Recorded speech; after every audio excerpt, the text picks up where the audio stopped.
I think you were just introducing the show, made it just in time.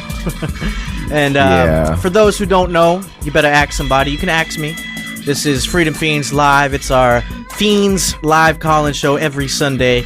And if you want to add your fuel to the libertarian fire, go ahead and call us at 307-215-5171. Yeah, I'm using my ribbon mic today, so if I sound especially sexual, that's why. Especially sexy. And here, let me turn up the treble a little bit. There we go. Yeah, sexy. It doesn't sound muffled now. What's up, You're Neema? microsexual instead of... Yeah. Not much, man. Just chilling, reading about liberty, talking about liberty, trying to promote anarchist literature. Isn't that against the law? Apparently, you Somebody get raided got raided for it now. for that. Some Seattle or Portland people got raided for it. Yeah. Yeah, I read about that. I mean, they weren't like anarcho-capitalists. Like, supposedly it was... They were commies. Yeah. Commies, lefty anarchists, whatever you want to call it. But I guess it was in relation to protests related to the Occupy movement. And the FBI raided some people's homes in Portland, Olympia, Seattle. And one of the things in the warrant they said they were investigating was anarchist literature. Or anti-government or anarchist literature. Obama doesn't like the idea that communism could be implemented without him. So it's competition. Is that it? Okay. They're just protecting their market share, I suppose. Yeah, he doesn't want the stateless society variety of communism, I guess. Yeah, and I guess this, I don't know if it breaks a precedent or not, but it is kind of chilling, so to speak, to have the FBI raid your house, and part of the judge-granted search warrant says in search of anti-government or anarchist literature, which is something we produce on a bi-weekly basis. I know. And speaking of the good kind of anarchy, the non-violent, non-communist kind, anarcho-capitalism, there's a great new site. It's dailyancap.com. That's DAILYANCAP.com. It's an aggregator site. It's basically one page that has all the feeds of all the really good anarcho-capitalist media produced out there. And so it's kind of a one-stop shop. You know, it's like your daily newspaper of the truth. You just go there and you see like what Stefan Molyneux said that day and what Lou Rockwell said that day and what the Freedom Feens said that day. It's good. Yeah. Really great resource. And, I kind of had the idea to do something like that, and somebody beat us to the punch, and that's great because it's just a niche that needed to be filled. I did check it out, and it does look pretty clean as far as websites go. If you were like the guy who the Winklebottoms from Facebook, you'd sue him for doing your idea right. Hell no. That's not me, man. That's not me. But also related to this FBI and them raiding these folks for anti-government or anarchist literature. Apparently in the FBI's internal documents, which this same website, I think Green is the New Red is their name, which is kind of commie and environmentalist, but well, no, it's also kind of saying that green concerns are being scapegoated the way that communism used to be, and hunted down like the dog they think the government thinks it is. Right. And I get that, but, anarcho-capitalists sometimes throw shots that way in the same vein, sort of. I've heard them call the green movement watermelons, because they're green on the inside or green on the outside, red on the inside. Because, and maybe this is a little bit of a oversimplification, but I think the nut or the kernel there is that, a lot of the things that people want for their green initiatives involve government force against people. Yeah, but true anarchists, the red and black kind, as opposed to the yellow and black kind, our flavor, in a way they want the same thing we want, which is just no government stepping on their toes. And, I don't know how they're going to have a redistribution of wealth without throwing me in a reindoctrination camp. And, good luck making it happen, because we have guns usually and they don't usually. So, well, the reason I brought that up was they did some investigating on the FBI, and they have internal things now that the FBI is doing, sort of their training, and they did a presentation on anarchist extremism. And in the bullet points, they say that anarchists are, quote unquote, criminals seeking an ideology to justify their activities. I think that the government is criminals with seeking an ideology to because Right? think about that, like the government, you know, like these three-letter organizations like the FBI and the CIA and all that, like they don't care who's the president. They don't care whether it's a left wing or a right wing. You know, they still do what they do regardless. Yeah, they're criminals seeking actions or ideology to justify their budgets. And if you think of where their budgets come from theft. So it's a little bit of projecting there, I think, that they're doing with these anarchists. They also say that anarchists are, quote, not dedicated to a particular cause. Now, that seems kind of counterintuitive if the FBI is trying to make the case that anarchists are supposed to be taking down the government or doing violent things. I mean, wouldn't that then be their cause? They might be saying, kind of wrongly misinterpreting how the word anarchism covers a lot of different things. It's kind of like saying, you know, I like rock and roll. That can mean, you know, anything from Slayer to Elvis Presley. Yeah. I don't know. Yeah. F those guys. I don't so. want to talk about those guys. They're just trying to chill the effect, you know, like the chilling effect where they can't arrest everybody and they just arrest a few high profile people and it makes other people go, I'm sorry, I won't talk about this anymore. Yeah, I think there's some of that there. I also think there's a lot of, hey, what's the buzzword today? You know, who are we going to go after? We need a new project so we can get more money for our budgets. So we have to look like we're doing something. It was sovereign citizens last month, and this month it's anarchists. You know, when I was a kid, it was communists. And I always go back to that thing that Jim Object said that I thought was just funny. Is one of the funniest things I've ever heard was there was that video of the commie anarchists in Portland, Oregon, who wouldn't let a cop into their coffee shop. And, you know, some ANCAPs and I and Jim Object, who's an ANCAP, we're kind of going back and forth arguing about it. And he said, I hate commies, but I hate cops more. Go, commie, go. There you go. Well, speaking of the FBI, I have been playing some Grand Theft Auto 4 lately, and I thought it was funny that their version of the FBI is actually called the FIB, as in Fib. Well, Fib. There was also this interesting mission where this government goon, he's like got all this dirt on you because, you know, you've been being a hitman and killing people, doing the things you do in Grand Theft Auto, and so he gets you to go on. He basically blackmails you or extorts you to go on this mission and kill somebody for the government. And in the phone conversation, he says, okay, so yeah, kill him. And this will be one murder you don't have to feel guilty about because you're doing your country a service. Yeah. So, last month we had our best Feens total downloads ever in 1 month. We had 3.6 terabytes, which is kind of mind blowing. I want to pimp the Alexa toolbar. People should be using it. It helps the Feens and it helps you. And, it's cool because you can see like who's popular and who's not. The lower the Alexa rating of a website, it shows it every time you look at a website, it shows the rating. The lower it is, the more popular it is. And, you know, if for instance, Google is number one. Yeah. Facebook Craigslist is in the top 10, etc. Yeah. I don't know if Craigslist is in the top 10. Amazon's in the top 10. Is Craigslist in the top 10? Let me check it out. Yeah, check it out. Anyway, yeah.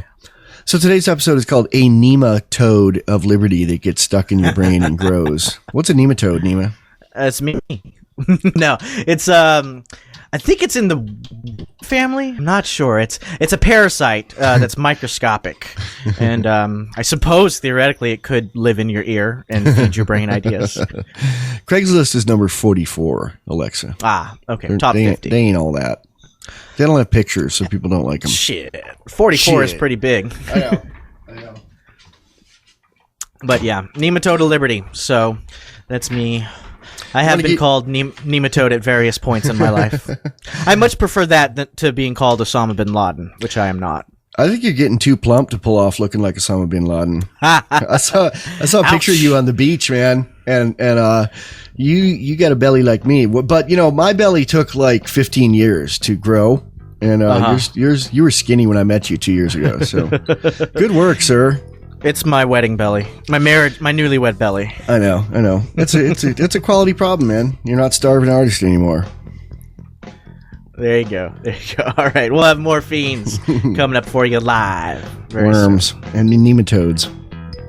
Worms. Nematodes, definitely. Hi, I'm Neema Vedadi from the Freedom Feens Podcast, and I'm excited about Vaporsmith's electronic cigarettes. I dig the taste, and I dig the freedom to vape anywhere the nanny staters would wet their pants if I smoked. Vaporsmiths.com is run by a liberty-loving entrepreneur, not some subsidized tax eater conglomerate. I'm Michael Dean of the Freedom Feens, and I love Vaporsmiths. I smoked 3 packs of tobacco cigarettes a day for decades, but now I'm only using Vaporsmiths. I love the flavors, I don't smell like smoke, and I save money, so I have more to spend on ammo and treats for my kitties. Available in 4 strengths and 10 delicious flavors. Reds, classics, Turkish, menthol, strawberry, cherry, vanilla, coffee, minty mint, and cloves. Go to Vaporsmiths.com. Use coupon code FreedomFeen to get 25% off your order. This is a limited time offer. Vaporsmiths at Vaporsmiths.com. Should decisions on what you put in your body be left up to people whose very job depends on keeping certain plants illegal? Or do you believe in freedom of ingestion? The Genome Project is a cannabis science community founded by a leading DNA scientist. We fight ignorance with information. We don't have all of the answers, but we put all of our proceeds into finding them. If this requires sequencing the genomes of a forbidden plant, we've done it. If it requires leaving the country for the free pursuit of science, we've done that as well. The Genome Project is an ongoing crowdsourced experiment in free pursuit of the truth on cannabinoid sciences. Join us and participate in studying Mary Jane's genome. Get the app by searching Jane-Ohm on iTunes. The app is only $1.99 and all proceeds go to furthering and disseminating scientific truth. You must be 17 or older to download the app. Search Jane-Ohm on iTunes. That's Jane-OME. Grandfather-in-law, when he saw me, he goes, "Oh, married life's been good to you, huh?" It's like, yeah, I know. guess so. When I met you, your pants were falling down. You're so skinny, man. Like 2 years ago. Yeah. At the end of my my news career, I had started to put on a few pounds, and my suit pants actually ripped. The ass completely ripped out of my suit pants one day. It was the most embarrassing thing ever. I was interviewing some lady that was picked to like oversee the redistricting in Washington State or something gay status like that. And I bent down to pick up my camera after the interview, and I just hear this rip, and I was just like, "Fuck me." That is double plus unworms. Yeah, it was totally unworms. Isn't that a good? This guy made that up. Double plus unworms. I really like it, man. New speak, new fiend speak. It's Jamin Baikonok said that. I don't know how to pronounce his name. He goes by the name of Lysander Spooner on Facebook. I just couldn't quote that. Attribute it to Lysander Spooner. The real Lysander Spooner. Yeah, right, so it's Jamin. He did not say worms that I know of. Yeah, I can't pronounce this guy's name, so I call him Jamie Bitcoin. I think someone should use Bitcoin. Billy Bitcoin. That'd be a good name. If someone wants to have a made-up punk rock, there you go, anarcho-capitalist name. So give out the number there, Neema. Yeah, I will. So if you want to call in and talk about freedom or statism or getting fat, dial 307- 215-5171. Again, that is 307-215-5171. And we can chat it up. Here's what I say about the FBI and people like that trying to have a chilling effect. I personally enjoy a cool breeze. Right. And, lefty anarchists... Your chilling effect is just going to refresh my room a little bit. Lefty anarchists are easy to raid because they don't have guns. It's kind of like, the raw milk raids on the Amish. I haven't seen any raw milk raids in Wyoming. Let's put it that way. Yeah. Well, the goons love to pick on people who are not well armed. They love to pick the person that they know they can beat. I mean, some comedian did a hilarious bit about this on who we go to war with. It's like we don't go to war with other countries with big militaries. No, we pick the country that doesn't have an air force. We don't go to war with countries that have nukes. That's basically an important distinction too. Yeah. I mean, I can't think of any that we've gone to war with that have nukes. No, because we never have. Russia was the Cold War. We've never tried to do a coup. Well, I guess, hold on. Wait. Pakistan. Pakistan is the elephant in the room in that argument, though. We haven't really gone to war with them. We have warred with people on their soil. Well, we use drones to drop bombs on their soil on pretty much a routine basis.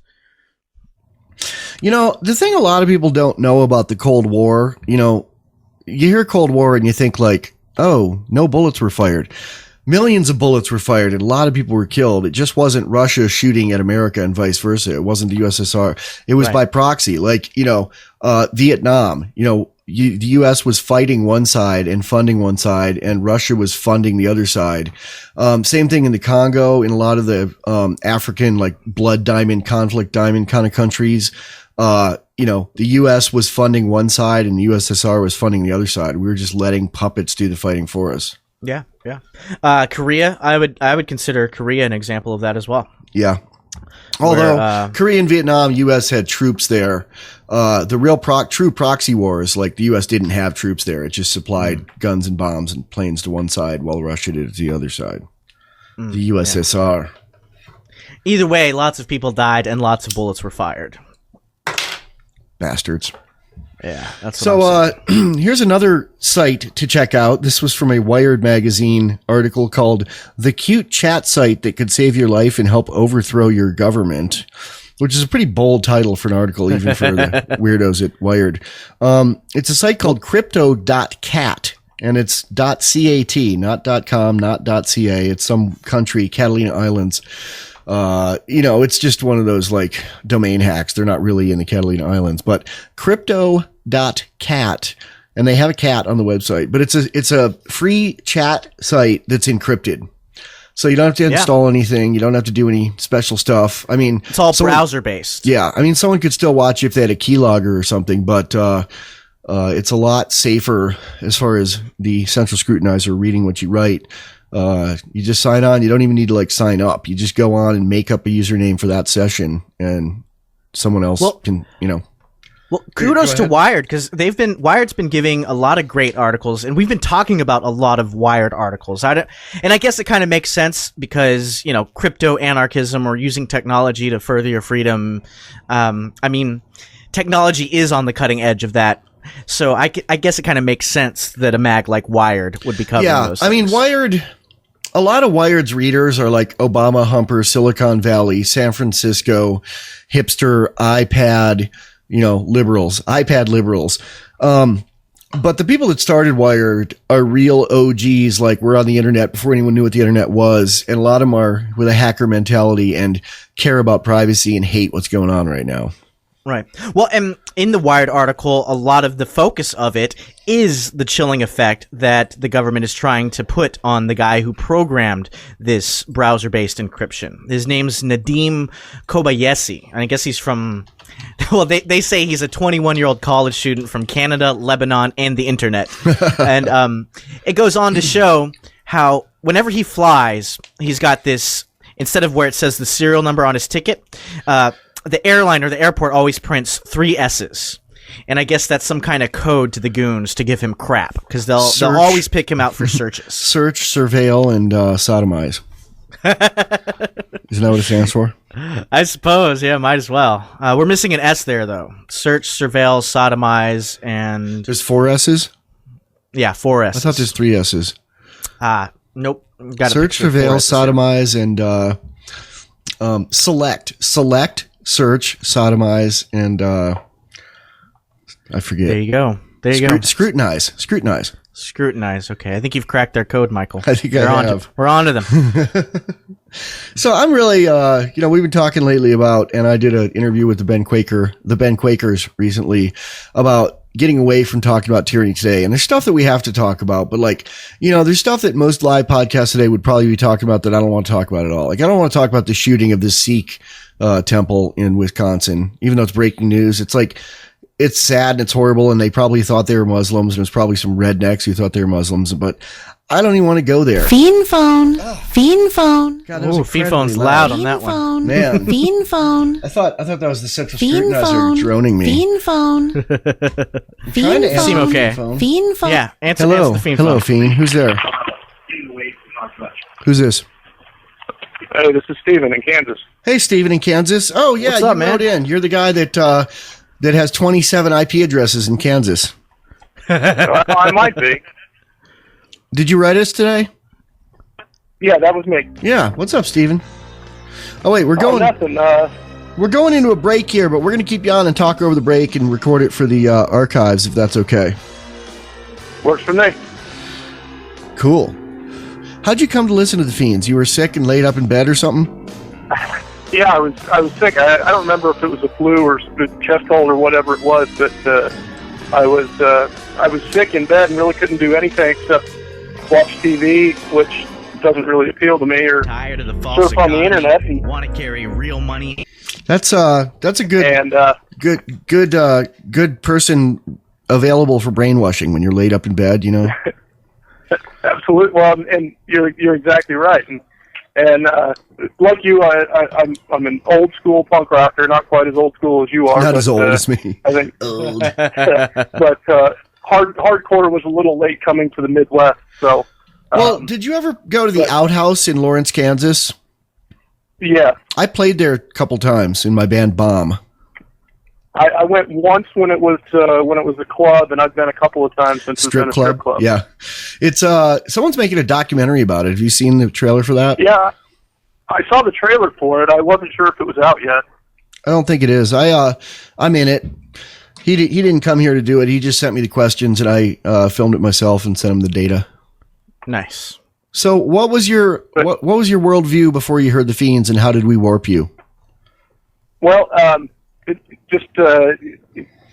guess when I got to voting age, I was never satisfied with the Democrats or the Republicans, and so I've been a voting libertarian, not an official member of the party, but I've been a voting libertarian for several presidential elections now, and I was growing up in the punk rock scene, I was never satisfied with the kind of socialist and bent of the whole thing, and it never seemed right to me, but I never spoke out or kind of stood my ground. I just kind of went along with whatever the political discussion was. There wasn't a whole lot of it, but I just kind of went along with it. And so, over the last few years, I've been trying to get my head around exactly what, trying to get a grasp on what my thoughts were and see if I could put it in some sort of neat little package. And so I actually Googled the word libertarian punk, and thinking that, this is, there's got to be something. The internet's big enough now. There's got to be somebody out there who thinks the same way I do. And I came across your blog, Michael. Cool. And then you found Freedom Feens from there?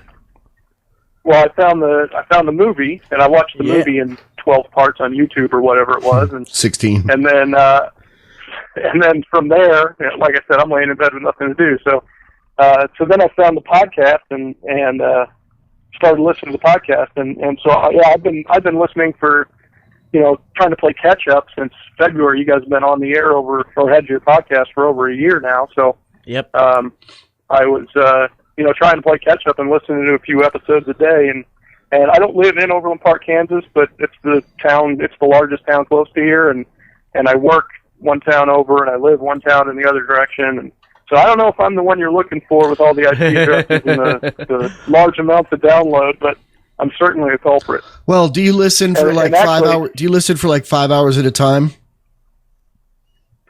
No, it's usually a couple episodes, so it's usually 3 hours at a time. Yeah, that's you. Okay. It's you. Well, Steven, did you feel creeped out on last episode when Michael was trying to find you? Did that kind of creep you out? Like, these people know where I'm at.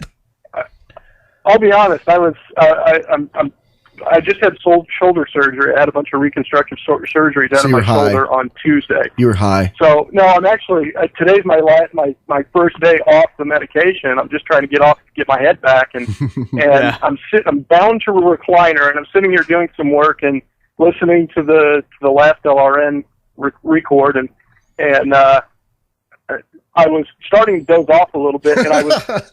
It's weird. I was jolted out of it by mentioning of, we're looking for somebody in Overland Park, Kansas. And I thought, oh shit, the radio's out to get me. In Soviet Russia, podcast listens to you. Yeah, no kidding. Yeah. Are we back yet? Let me check on the server here. Yeah, we are back. So we're back, and we're talking to a fiend here named Steven from Kansas, talking about punk rock. And yeah, I remember when Reagan was president, there were so many punk rock bands that had songs against Reagan, and there was a festival traveling called Rock Against Reagan. And as soon as Clinton went into office, nobody was complaining about the government anymore. It was really strange. And like, that guy murdered people. That guy murdered people to take the attention away from his penis, you know? Yeah, he also, Well, and I think, What? well, go ahead, Stephen. I was going to say, from my perspective, I came on just at the end of the whole Reagan thing, but from my perspective, there were a lot of guys that were against. It wasn't specifically against Reagan, but it was a big push against the government. Reagan happened to be the figurehead of the whole thing, but I guess I never saw it as against Reagan the man. It was against the government, and so I was doubly perplexed when Clinton came in, as Bush came in, there was still some stuff in Clinton, and then it all just kind of died away, and it's like, hey guys, it's still the government. What's going on here? Exactly. Yeah. And people, not even punk rockers, but the hip hop community still makes songs hating on Reagan, and I got to give kudos to them because it's pretty great. Like, there's a new Killer Mike album it's really great. I do recommend it, and he's got a whole song about Reagan. The last words are, "I'm glad Reagan's dead," and kudos to you for that. But there's so much more tyranny now than there was in Reagan's day. There is. They've really streamlined it, and just the idea of drones, for instance, but, drones, wiretapping, the internet has opened up to like lots of spying. If anyone believes in the Constitution, why aren't they complaining now? If anybody believes that war is bad, there's the discrepancy, and you can listen to Anti-War Radio, Scott Horton's show. He goes on and on about this constantly about, people were out in the street in mass against Bush for being a warmonger, and those same people, there's not a peep about Obama. Well, yeah, but now it's illegal to protest. Look at Chicago. Yeah, but they haven't really done that much about that yet. There's not, there's not even people complaining. Why aren't the Obama fans complaining on the internet about it? Because they're Obama fans. They're too excited about getting their free health care and the fantasies that Obama's going to forgive their student loan debt. Those kind of things, for some reason. I think you're exactly right. The Obama fans are looking for the government intrusion in their life. They're publicly asking for the handouts and the welfare and things, and they're just, I guess they're willing to tolerate all of the injustice and authoritarianism that comes with it.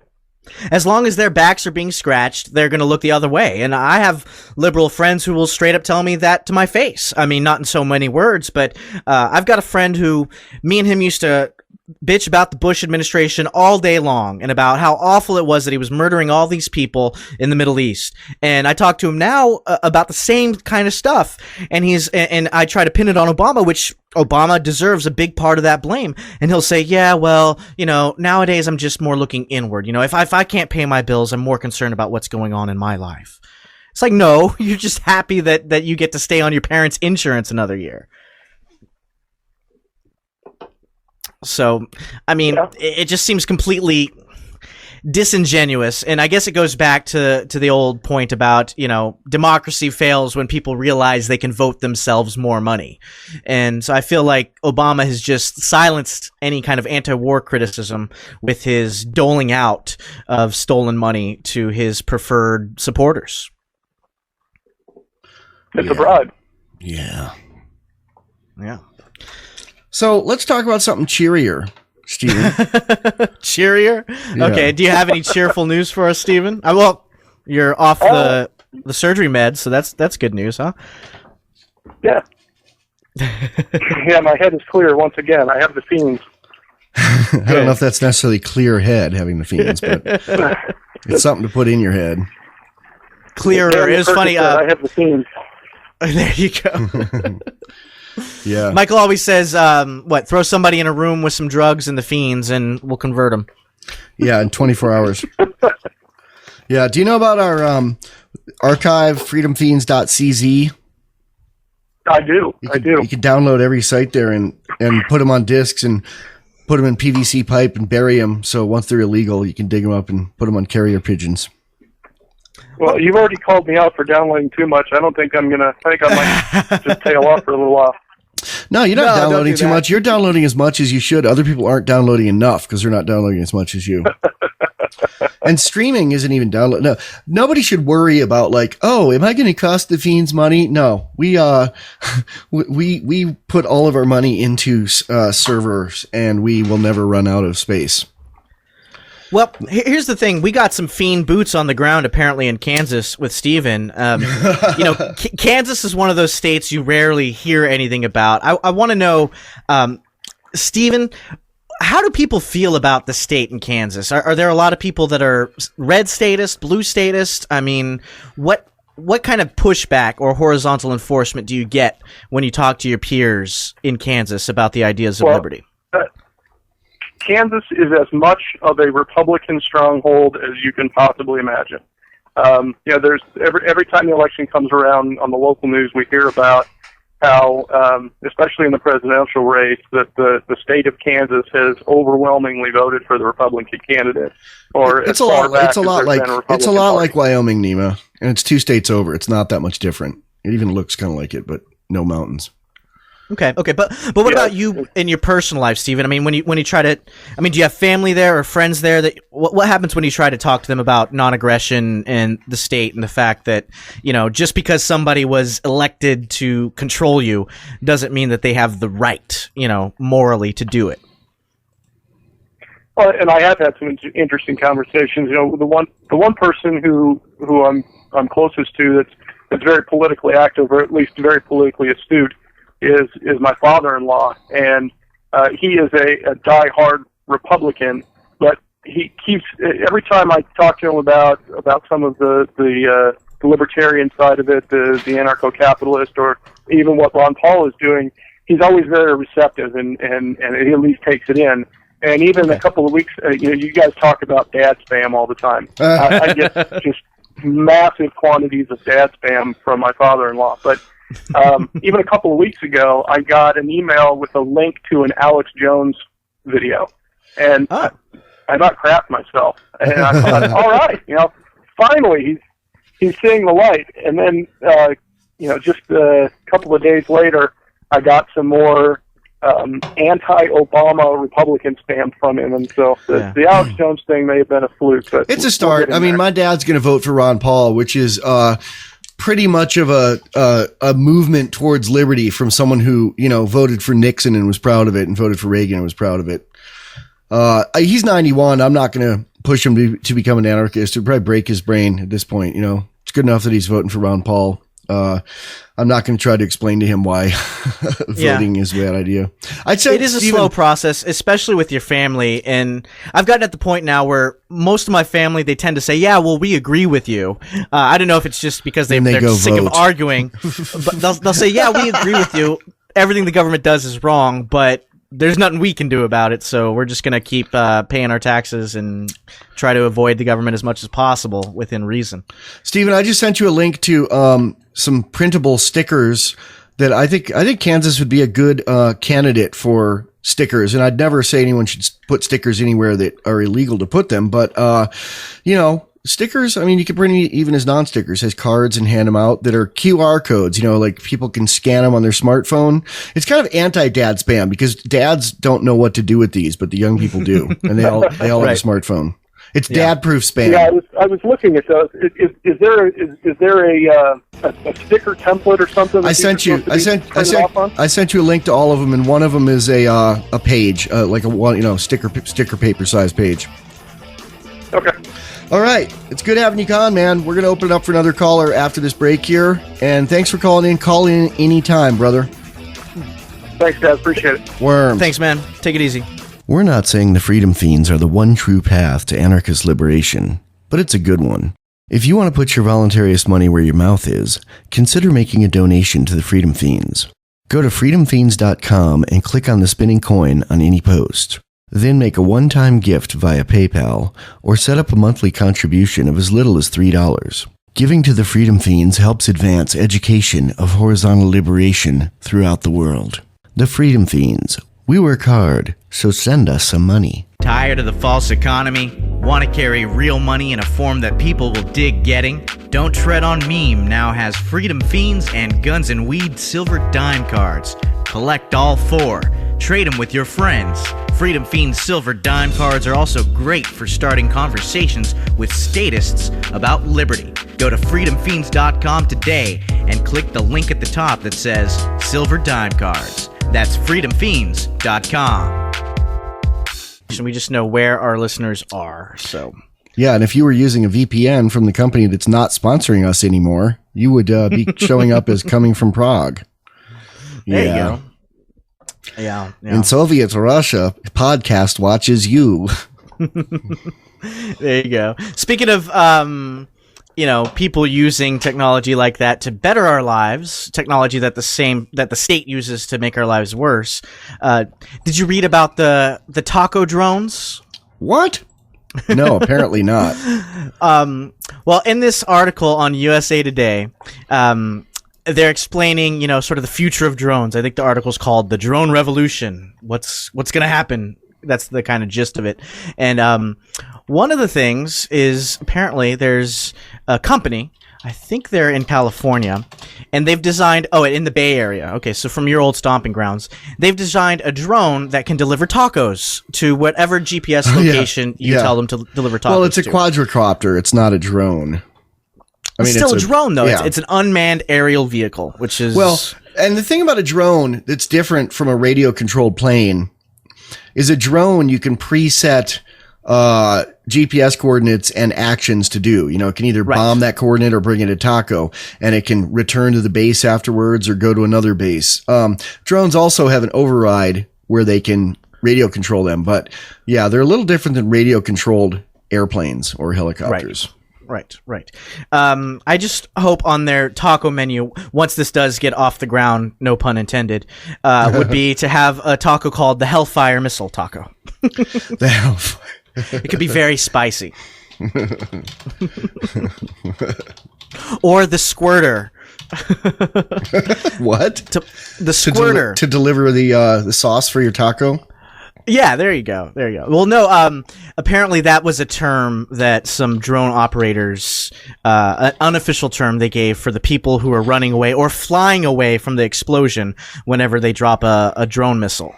They call them squirters, people either fleeing or being flung from the force of the blast. Oh, yeah, because they're squished like bugs. Yeah. Fucking humans. Humans are evil, man. Most of them. A lot of them. Do you like this picture of me that Christopher Grisham made of me flying and like riding a drone like a cowboy riding a horse, holding a snub-nosed revolver in my hand and smiling? Yes, very excellent. He took the picture of me sitting on the Du Bois, Jackalope. Wyoming jackalope, where you can pay $1 and sit on the jackalope. And there's a picture of me, and there's also one of you on your Facebook, but you're not holding a gun. So, you finally made mine. No, there's a picture of you on that jackalope. On the jackalope, yeah. That's true. It's like, there's not a lot to do in Wyoming. So driving 4 hours to pay $1 and be photographed sitting on a fake jackalope, giant jackalope in front of an American flag is, something everyone does here eventually. It really is. Isn't it? I mean, come on, I knew quite a few people in Wyoming that had a picture of themselves sitting on that same jackalope. What if they clean it? What if you could get crotch crabs from the jackalope? Crotch crabs. Crotch crabs. Yeah. Speaking of that, did you see that meme that was picking a presidential candidate this year is kind of like picking which STD I would like. Yeah, there's a lot of stuff like that. I also want to mention that we're now taking donations. If you want to make donations to the Freedom Feens, you can go click on the spinning coin on any post on freedomfeens.com and make a one-time donation via PayPal, or set up a monthly automatic donation of as low as $3 a month or up to $100 a month. Boy, I'd like one of those. Yeah, and if you don't mind us talking about you, we'll talk about how awesome you are. If you do that. Let us know when you send us an email or Facebook notice that let us know whether you want. If you don't say anything, we won't mention you. But if you want to be mentioned by name, first name or full name, let us know. Yeah. Or you can just call us and say it live on the air that you'd like to give us a donation. Yeah. Our number is 307-215-5171. No gun to your head here. Everything's voluntary. For now. Till the fiends get more power. Until Michael has his libertarian re-education camps he's so fond of talking about. I'm kidding, man. Man, I like this ribbon Sure mic. you This are. ribbon mic sounds sexy. I think you should hook up your ribbon mic. Talk real close to it. That's how you get it to sound real sexy. I'm talking really close to the ribbon mic. There you go, man. there you go. Anarchy is sexy. Is it? Fiend Like that phone. anarchy? Fiend phone. This is the central scrutinizer. Fiend phone. Fiend Somebody phone. wants you to stop making love to the mic, so they're Fiend calling in. phone. Fiend phone. Yeah. Damn it. Fiend phone. Hello? Fiend? Hello, Who's this? this is Admiral Crunch. This is the central scrutinizer. Hello, Admiral Crunch. So I suppose you're the superior officer to Captain Crunch. Would that be the case? Well, of course.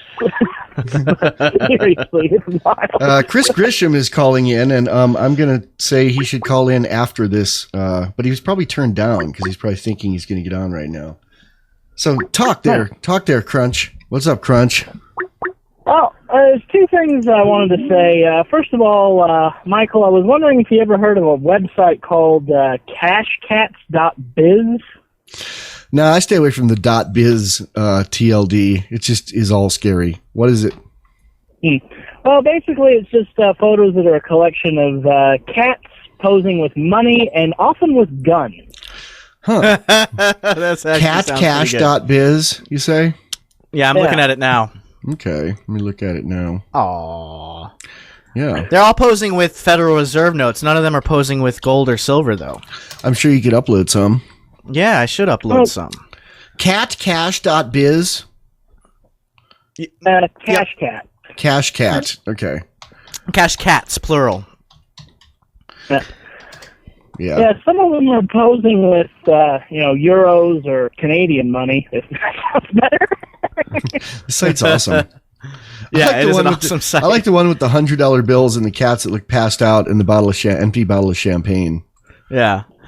Although on one of the gun ones, they broke the rules of gun safety because the guns are actually pointed at the cat.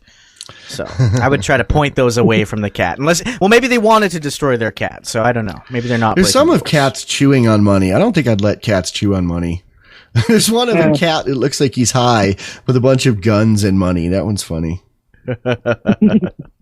Cashcats.biz.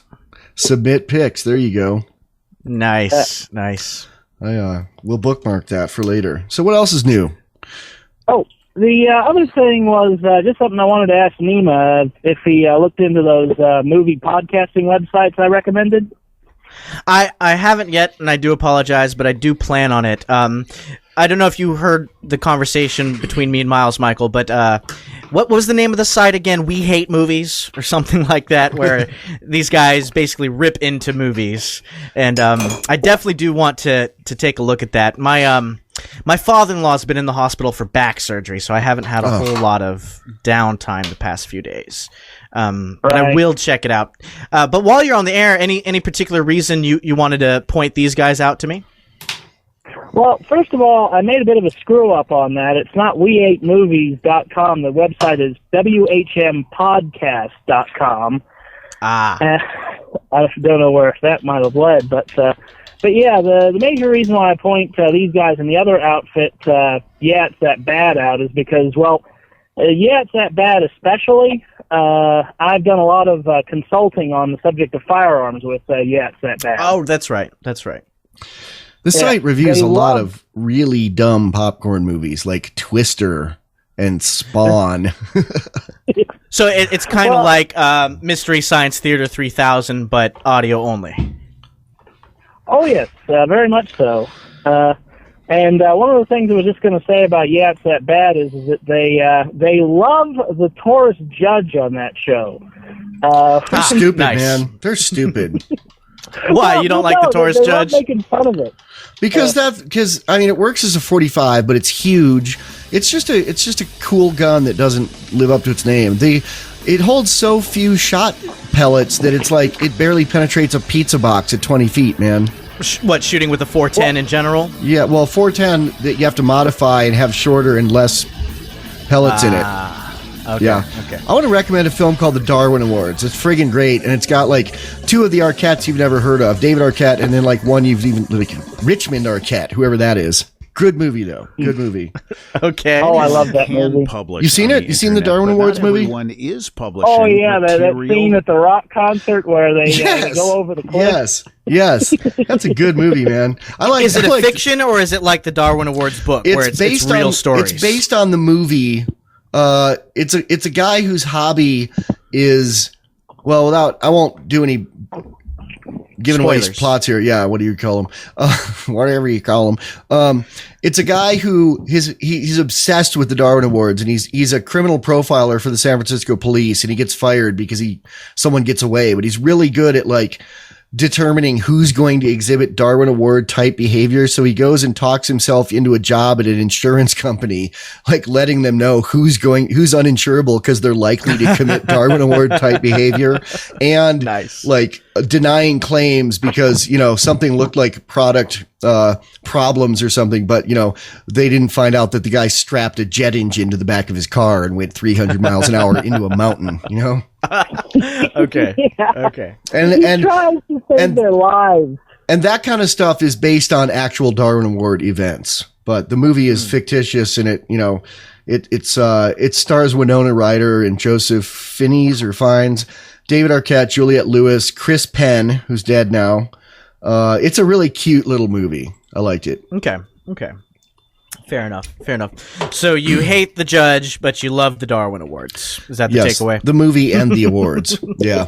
Oh, and there's a really, really good cameo in it. The guy who buys the jet rocket from the Army surplus store that has like, RPGs and full auto machine guns and jet engines in it.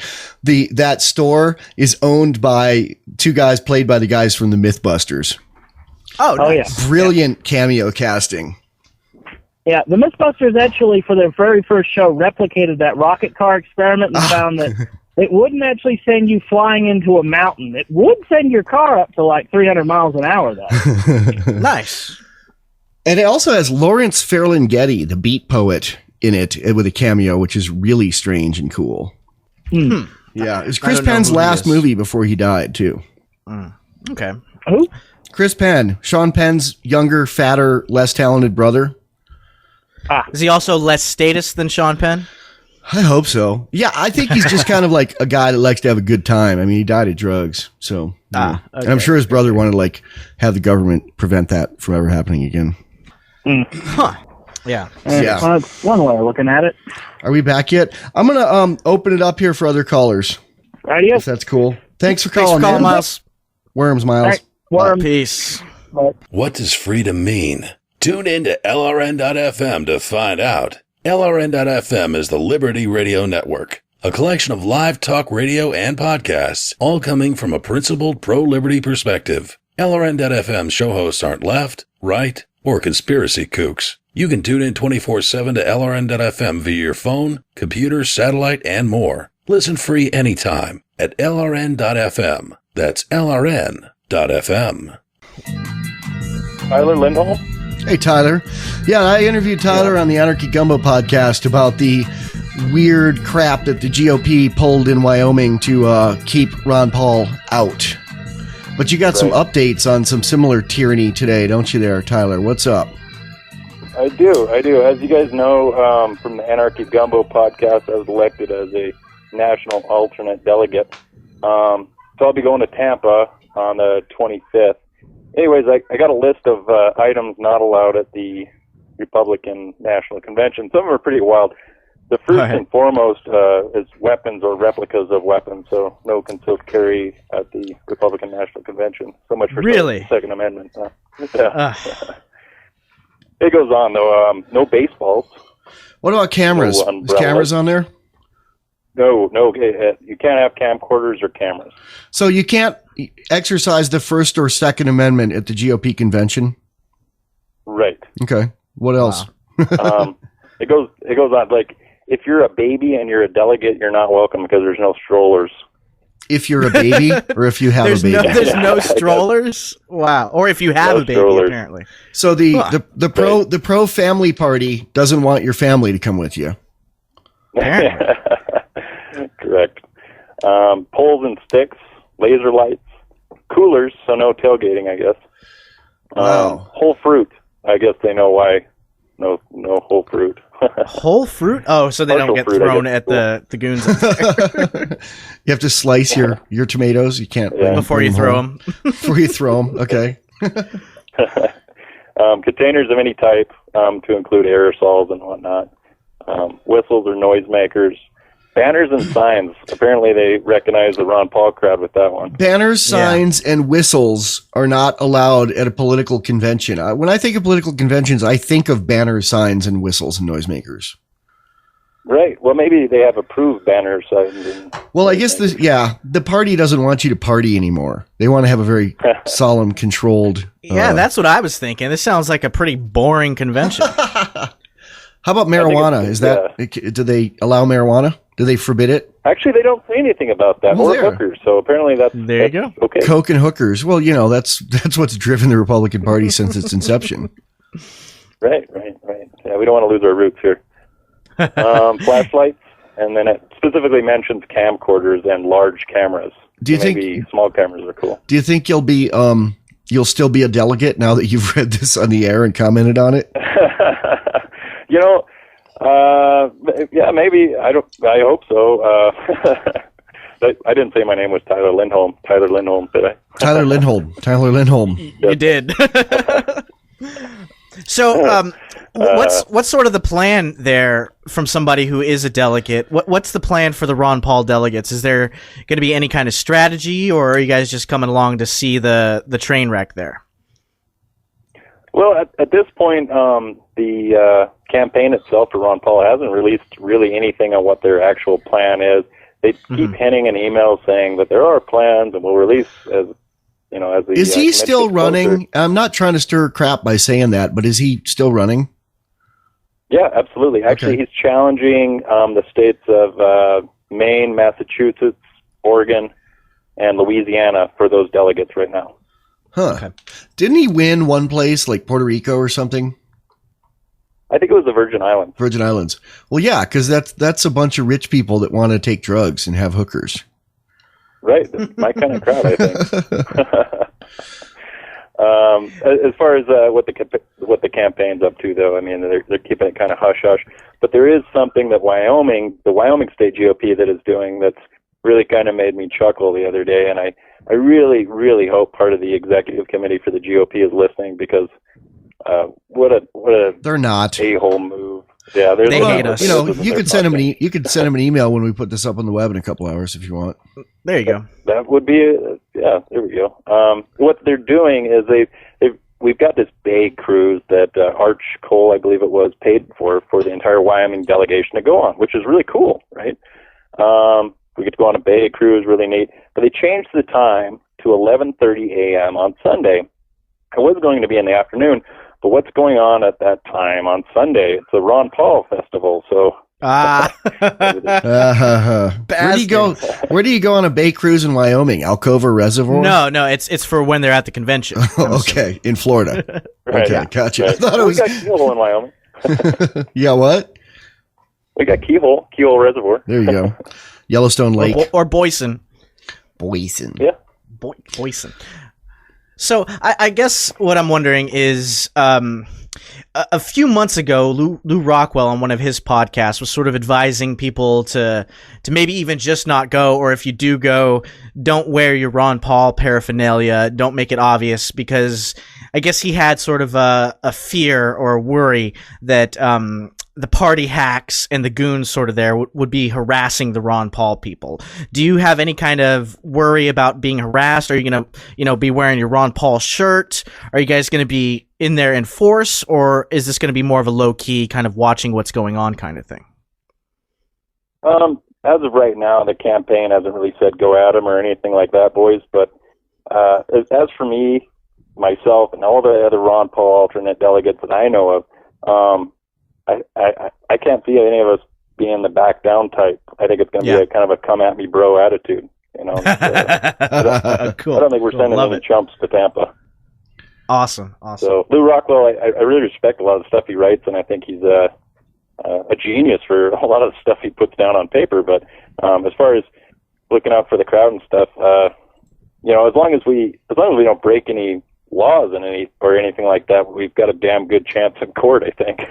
I'm not saying that we won't get arrested. You know, I mean, that's kind of been their modus operandi lately, but I think we'll be cool. Okay, I don't plan on backing down. I plan on wearing my Ron Paul gear. Right. Well, I really hope, even though there is restrictions against camcorders or something, it seems like there could be some loopholes in the wordplay there. I mean, I kind of feel like if they are harassing Ron Paul people, it should be documented in some way with camera phones or, you know, helmet cams like those HD Pros or whatever you can do. I kind of feel like if you got for the helmet message cams, man. I think you should wear a helmet.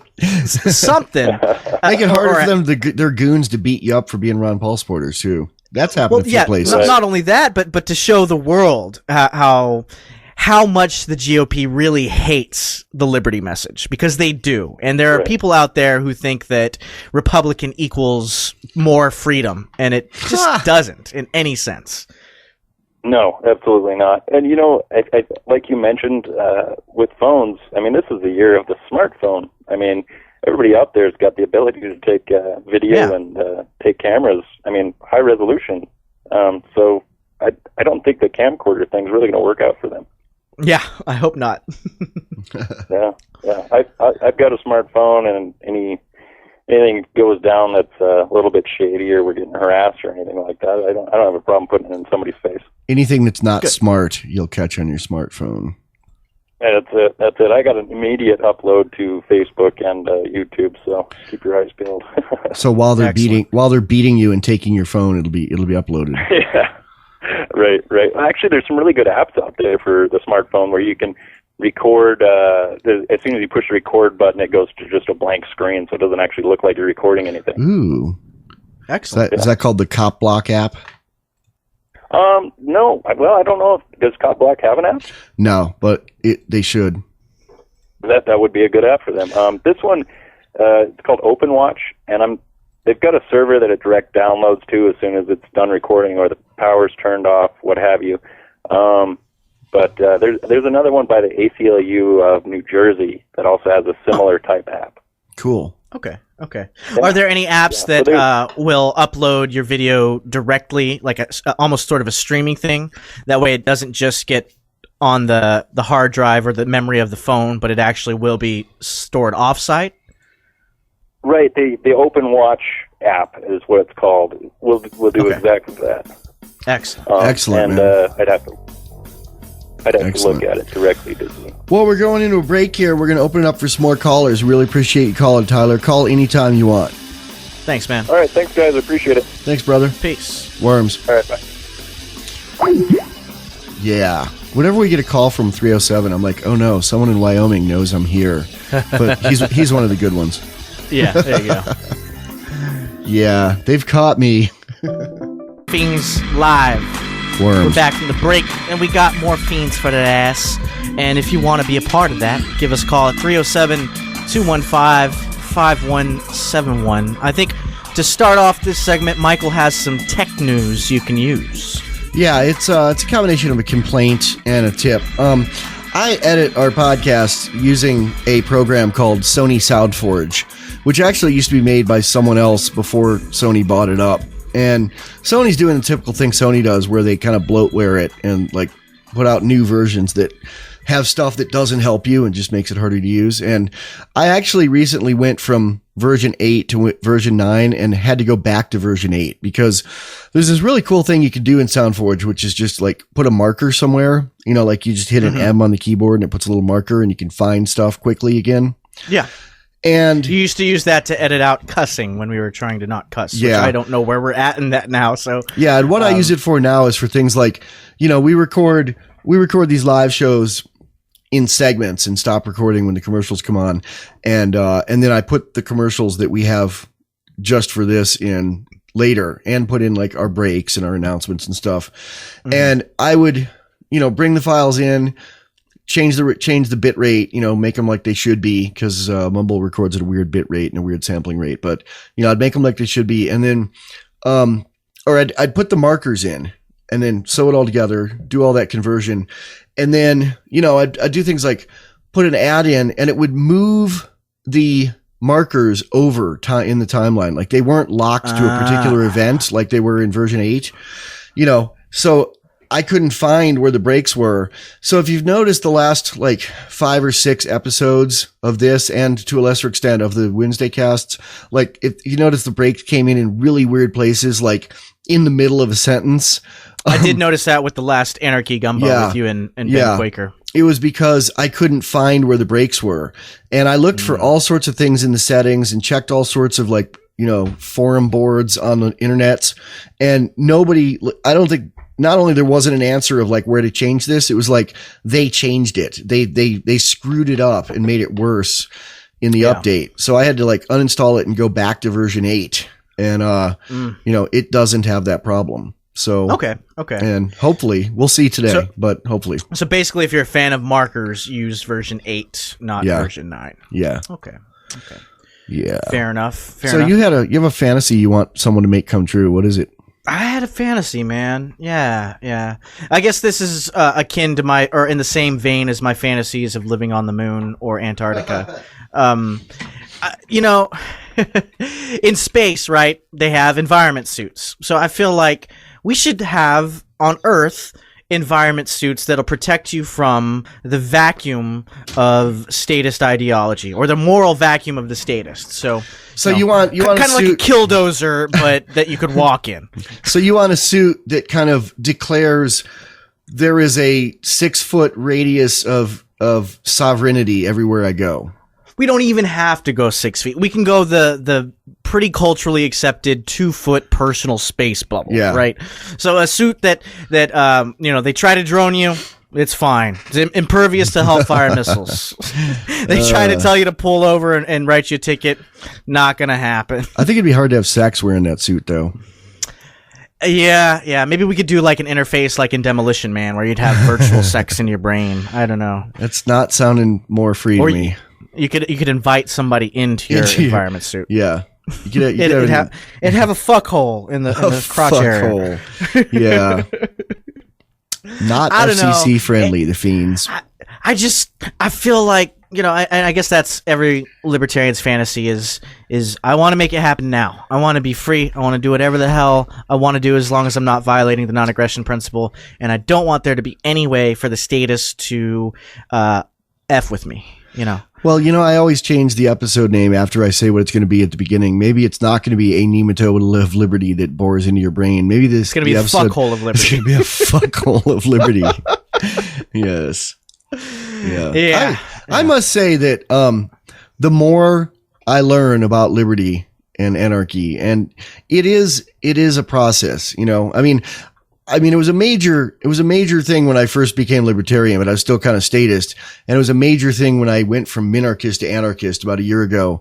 But I still, and we're coming up next week is our 100th episode. So we've come a long way, baby. You can listen to the first episode and hear me talking about, well, I know, but if you don't vote, what'll happen? You need to vote for Ron Paul.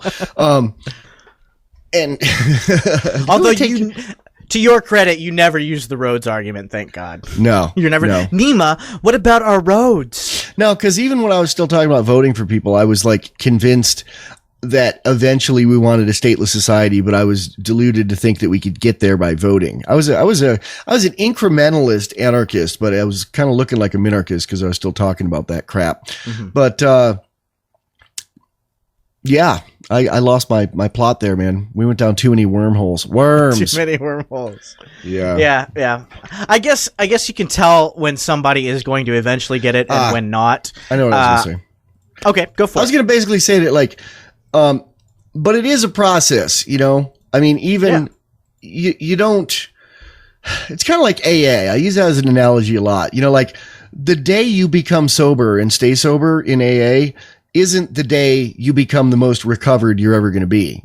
Someone who's been sober and working an AA program for 10 years is a lot saner generally and more recovered of a person than someone who's got 1 day sober. They're usually nuts. Of course. they don't know how to deal with life using those principles. And anarchy is a principled program like AA, Anarchy Anonymous, like Alcoholics Anonymous. And you learn more every day. You don't become the Feens or Ben Quaker overnight.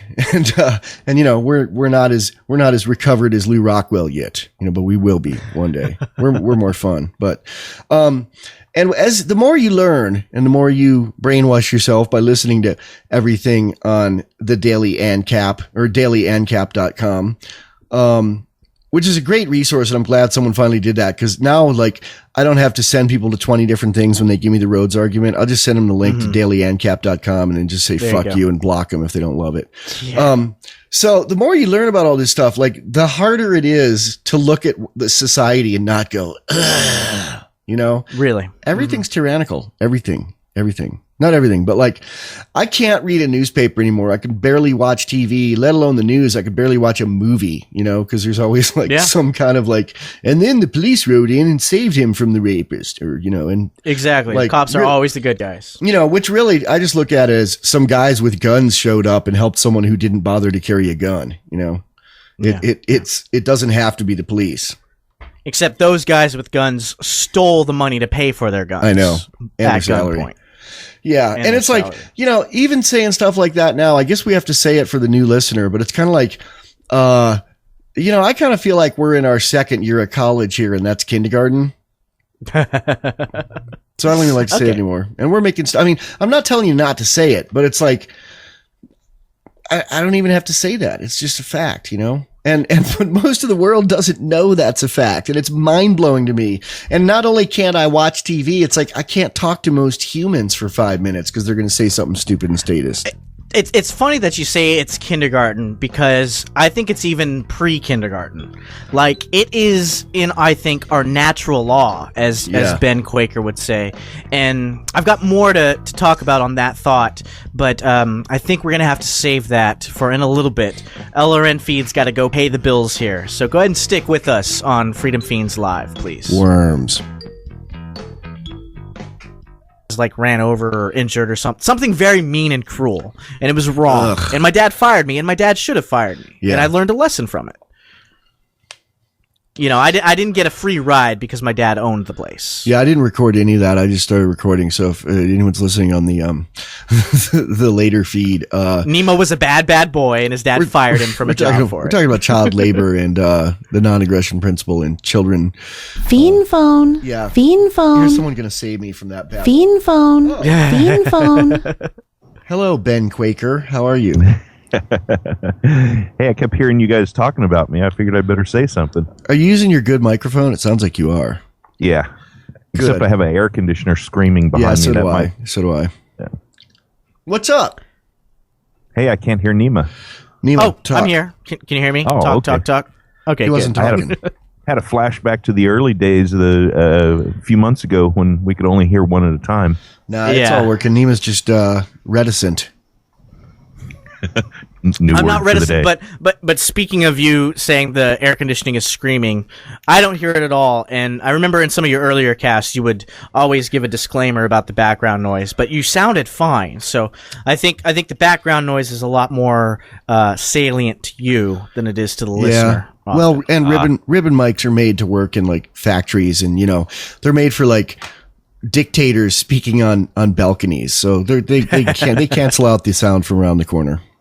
Yeah. In fact, if you are too far from your ribbon mic, I wouldn't even hear you. There's a big proximity effect for ribbon mics. I feel like I am a dictator on the platform. I'm looking out the window at the squirrels, and I'm chanting libertarianism to them, and other people happen to be listening.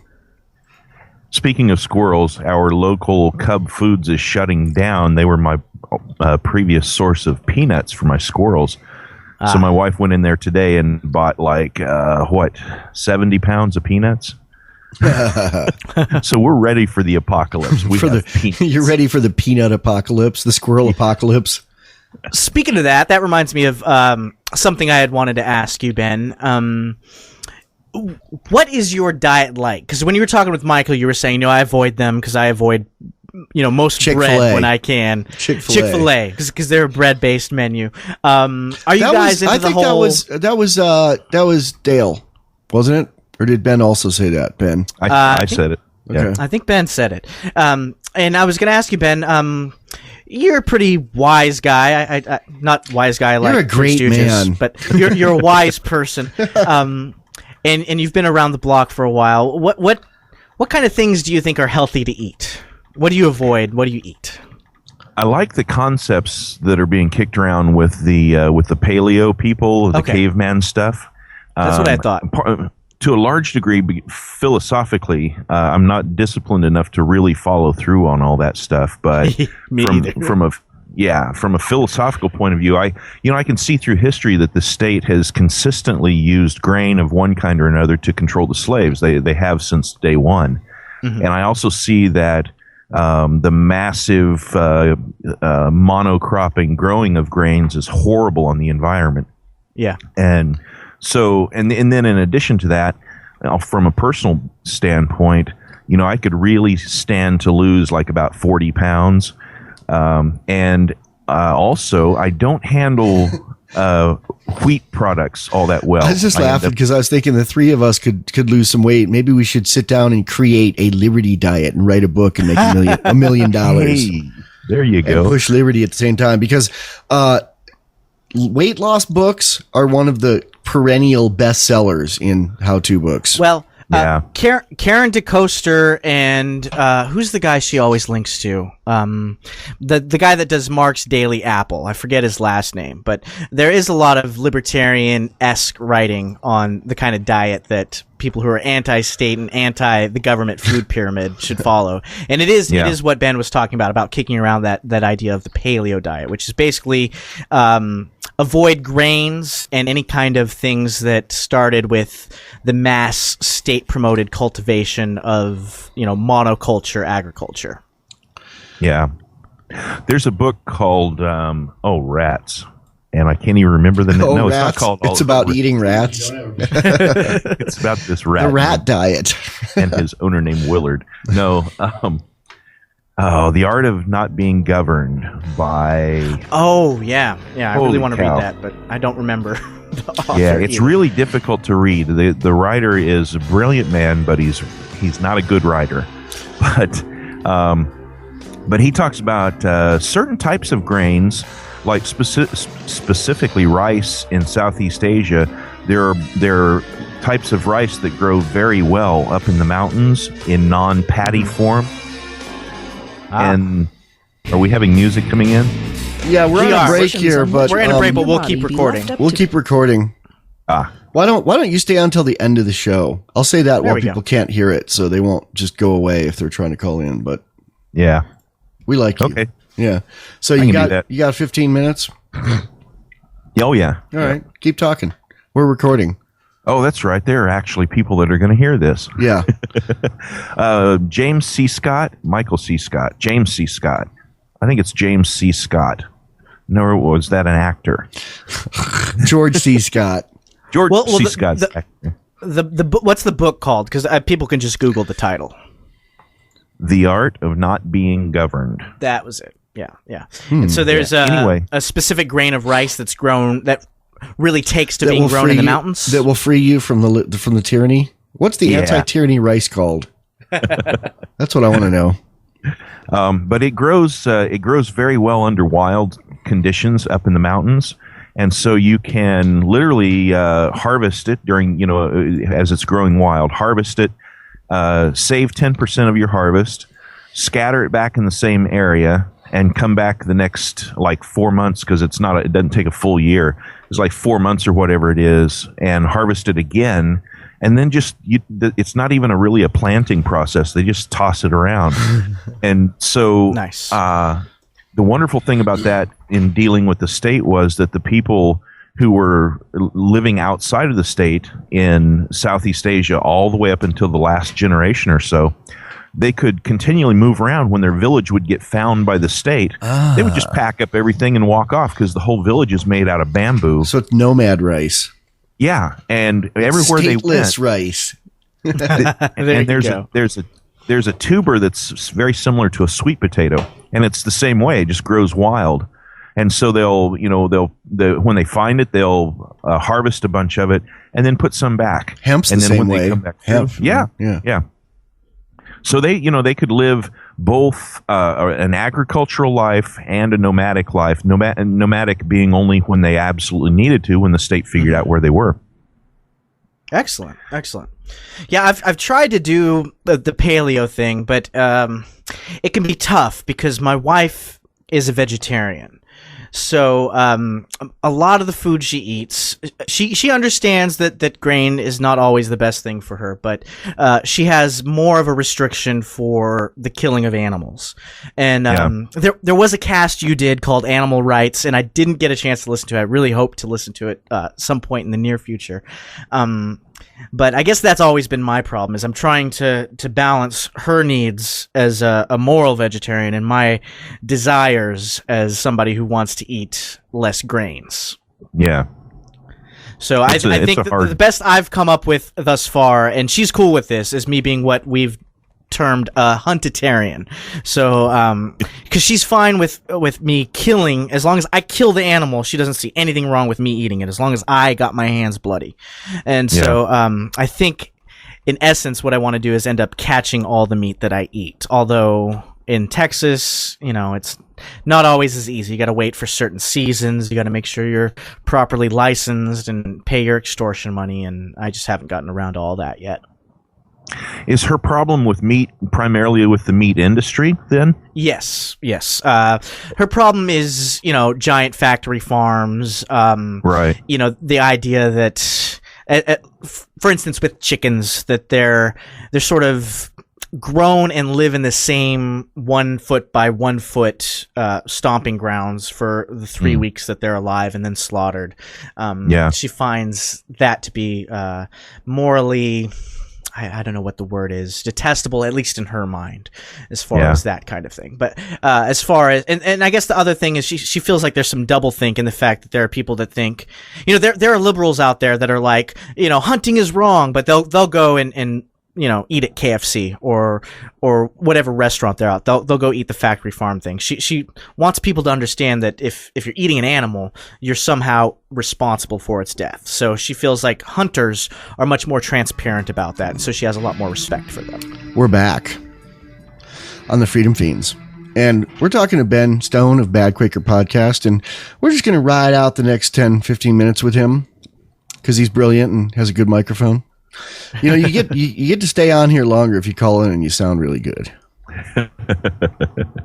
Yes, go on. Neema was talking about the morality of eating factory meat, so to speak, meat produced through the factory processes of cramming chickens on top of chickens on top of chickens and harvesting them half the time with their wings and legs broken and all the grotesque aspects of the meat market and the immorality of it. There's a bunch of people right now listening to the Freedom Feens podcast. I mean, the Freedom Feens radio feed.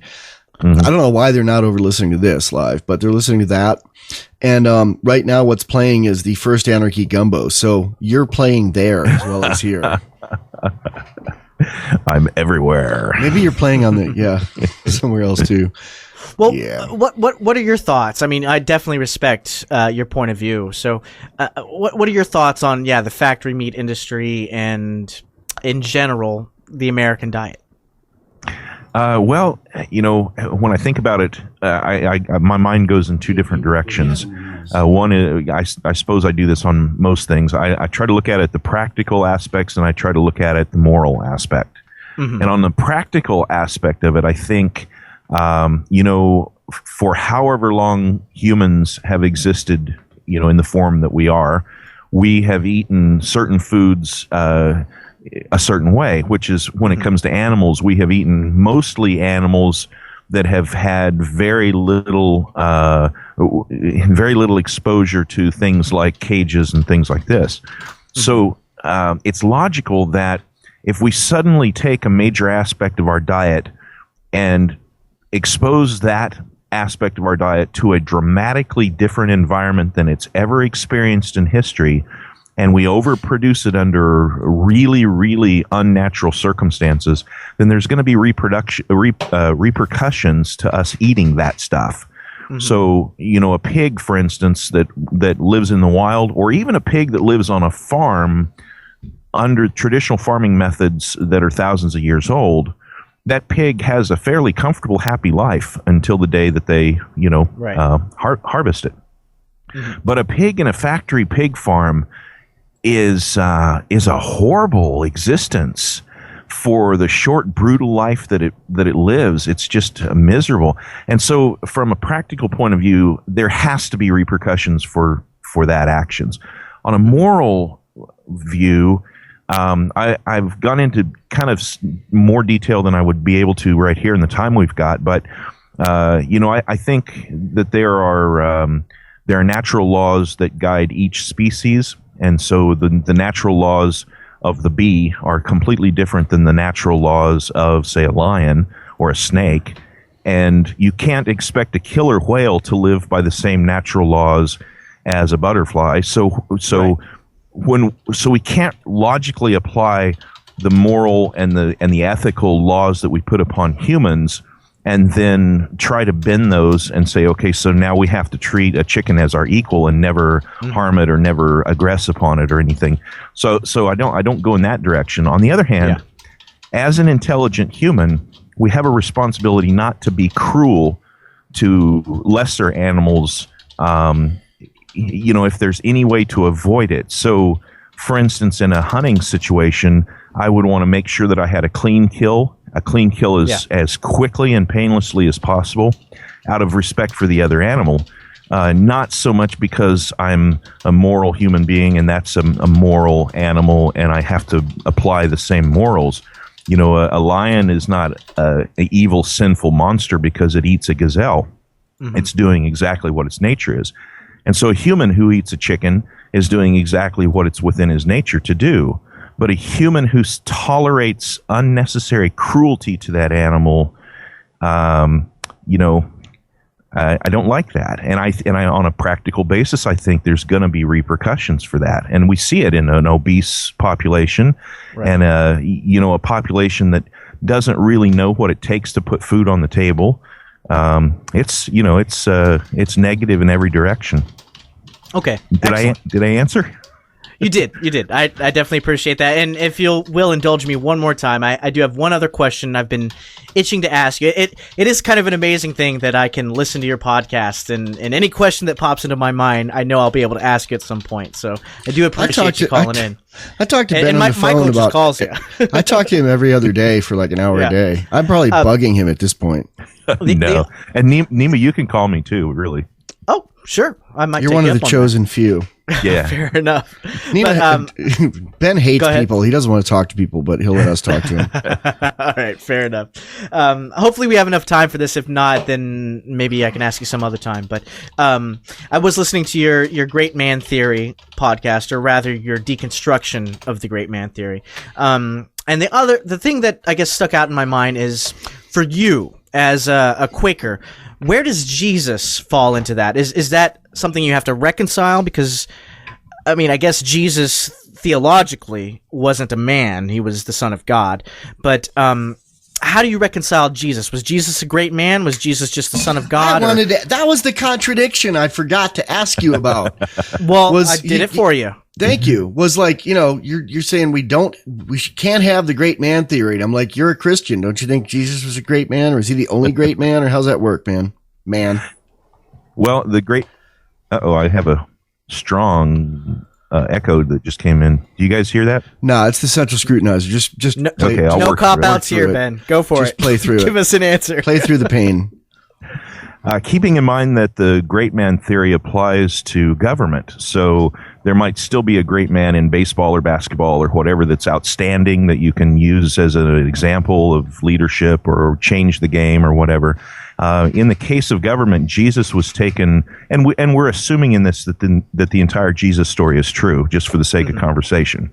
Right. But Jesus was taken up on a mountain and tempted with the glory of the state. All the empires in history were laid before him and given offered to him, here, you can be the leader of all of the state. And he refused it. See, I would have taken that and fixed it. You would use the state to fix the state. That's why Jesus Let's is a vote. greater man than you, Michael. But Jesus turned down the temptation to literally become the great man. And very shortly after that, he was killed by the very organization, that he was tempted to lead. Like JFK. So, except maybe more painful. So in a sense, in every way, Jesus did everything in his life to avoid being the great man. Every time that there was one spot where he said that he perceived that the crowd would take him and make him a king. And so he took off and left him, got away from him. So, that's why the Romans wrote King of the Jews mockingly on the top of the crucifix, right? Yeah, exactly. And that's why they put a purple robe around him as they beat him too. It was to mock the royalty. Mm-hmm. So, so that's in the 3-minute version. Jesus was literally doing everything possible to prove that Herbert Spencer was right, even though Herbert Spencer never believed in Jesus in his whole life. Okay. There's something that's commonly attributed to Herbert Spencer, but it was actually someone else, I think. The AA book attributes it to Herbert Spencer, misattributes it. It's the saying, contempt prior to investigation. And that's a really good term for what a lot of people do, especially statists who bash libertarianism or anarchy. Mm-hmm. Yeah.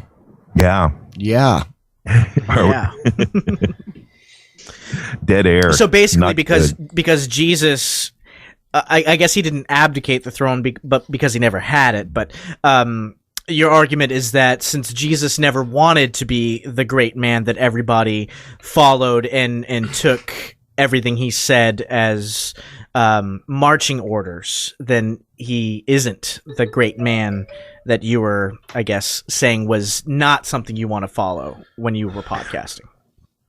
Yeah, and then going to the martyr thing in the couple minutes we have left, I've said lots of times that a martyr is a negative thing because as soon as the person gets martyred, the leftover people in the movement distort what he was being martyred for. Well, someday when we're droned, and we're out now, someday when we're droned, I think there'll be Freedom Feens and Ben Quaker lunchboxes, which I'm looking forward to. Do kids still have lunchboxes? The Freedom Feens rifle. Yeah. Oh, man. Kids don't have lunchboxes. The school gives them their food. They're the federal family. Why did you? Yeah, they just inject it into them every day. All right, we're out, man. All right. Thanks for calling, Ben. Yeah. Hey, thanks for having me on. Thanks a lot. Worms. See you guys later. Bye. All right. Bye. Peace. Neema, you want to switch over to our other post game for a minute? Yeah.